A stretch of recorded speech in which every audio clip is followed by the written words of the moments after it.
The simple command block.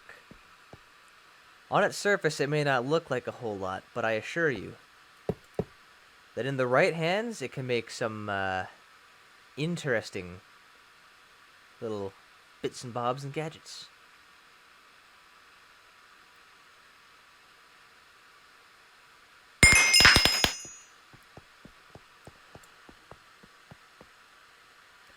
My name is Red, and I am here to teach you everything I know about command blocks and the fun little things you can do with them. Now, my little airdrop lab here is just a little example of how you can use command blocks to make things a bit more dramatic or theatrical or just fun to look at, really. Because what I have to teach you first today, as you can tell, is the very bare bones basics.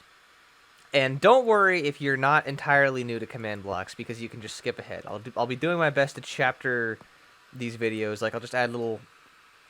It's a new feature on YouTube that I know, the little chapter thing. You can skip ahead to what you need to know. Because this, I guess it's a series, is meant to teach you everything from the ground up. So we're starting at the very basics, like syntax rules basics.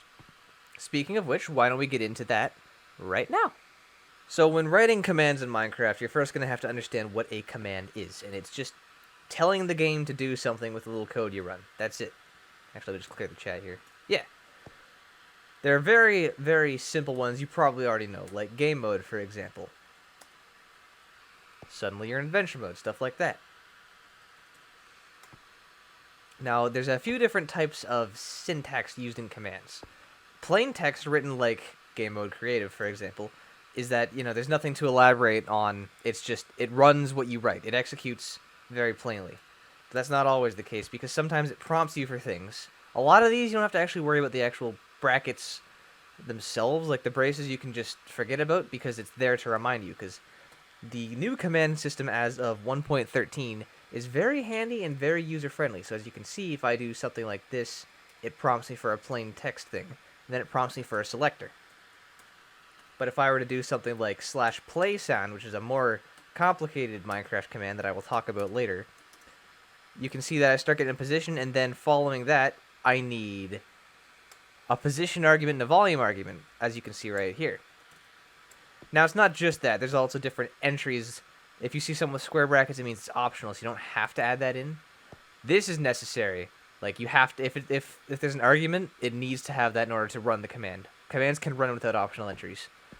Just like how this has you pick between two different options, or multiple different options, and this may have you pick. So, round is a must, sharp is a must, square is you can forget about it if you want to, and then this just means that there's more to go. Hey, quick side note from the editing room. Just so you know, there can be multiple different types of like brackets on there. So as you saw in that command, which I forgot to mention, it had the sharp ones and the square ones, meaning it was optional still. So it was still encased by it. My bad, but don't worry about that. Let's move on. It's simple. I hate to be dragging this out, but I have to cover it if I want to go from nothing, like from literally what's a command you just learned today. You just figured out what time set day does. Speaking of which, let's fix that. So now that we've got that out of the way, let's move on to something I wanted to say, which is some quick tips. If you're looking to get into Minecraft commands, the tab key is your best friend. Just a heads up. I have had to do so much just /fill everywhere, just so many fill commands. And it helps because if you're looking at a block and you hit tab, you get the coordinate. Tab also autofills whatever it's suggesting for you in yellow. Acacia button, and it cycles through the list. All of this, all the different options. As you can see, tab is just the best thing in the world. They didn't actually have that before 1.13, so I'm very happy it got added. Don't sweat the mistakes. You're gonna goof up, but you can just do it again. This isn't school. This is Minecraft commands. Practice a lot because you're gonna want to understand what you're doing, and have fun with it. Just make stuff that doesn't make sense. You'll learn. You'll learn best when you goof, actually. Okay, continuing on with our basics course. I'm trying to lightning round this as fast as I can. I'm sorry. Is the types of command blocks. So this right here is what's known as an impulse command block. Pink means impulse, and it's going to go off once when it's powered by redstone. As you can see right here, friendly neighborhood command block. This is what most command blocks typically look like because you only really need something to fire once. Redstone is pretty good at controlling timing and stuff like that. This right here is a repeating command block. It will go off for as long as it is powered. It'll go off one time per tick, but I'm talking about game ticks. So a redstone tick, you may know that there are 10 redstone ticks in a second. So this right here is 1 second, roughly. There's a slight delay because it's repeaters, but I don't know redstone, I know commands. But commands, game ticks, is what they run on, not redstone ticks. There's 20 ticks in a second, which means that a repeating command block will fire 20 times per second. So if it's powered, my repeat block here is asking me if this is getting annoying yet, and frankly, yes. Yes, it is. And lastly, we've got the chain block right here. Now, the chain block has to have a block behind it, like this right here, to actually go off. Except that's conditional, but I'll explain that later. So, a chain block on its own won't actually do anything. What you need to do is you need to have... It could even be an empty command block or an empty repeating command block. If you want the chain block to repeat, you could set this to repeat. And if you want if you want it to go off once, you set it to impulse.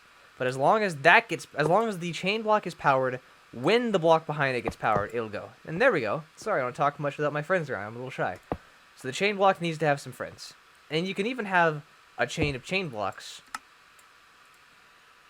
So, you know, slash say example, it's not going to be as pretty as what I had going on there, but it'll execute in order. So, sorry, I'm a little shy, and then example. So chain blocks are very useful for having a string of things go off in sequence. Alright, that was the first half of command block basics. The second one is, of course, you know, this right here is what a conditional block will do. So you can see there's a little conditional, unconditional thing.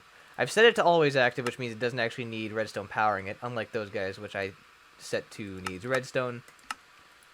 And all this is how you cycle through the command blocks, I should state.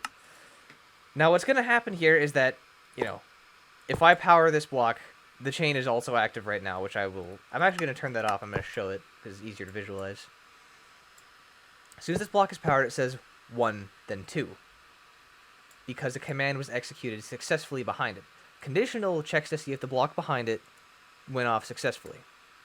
If it did not, it will not actually work. So if I set this to /say, I think it'll still work. No, it won't. Because there's... Oh yeah, the say argument isn't complete. There's an error because it doesn't say anything. So, since this didn't go off, this won't go off. Unlike if it were unconditional, which we would get 2.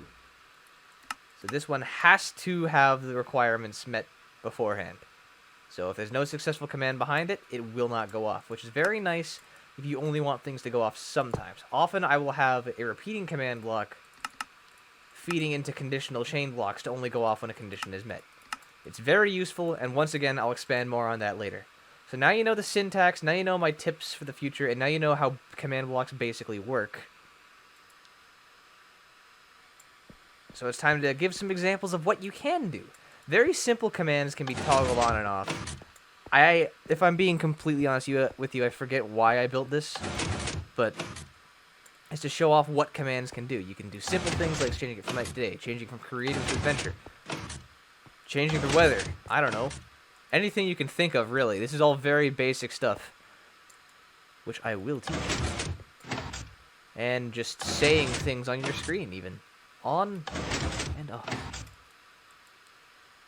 And that is just the start of all the magic you can do with command blocks. Now, I know this video on its own doesn't seem like a whole lot, but if you don't know how command blocks work, I really hope that this helped you out.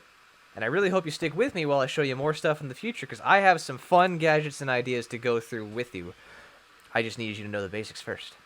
So, for now, I'm going to say thanks for coming, thanks for learning, thanks for watching. All the stuff you say at the end of a YouTube video, you already know the gist. Just come check out my next ones on how to do more Minecraft command blocks. So thank you, this is Red, and I'll be signing off.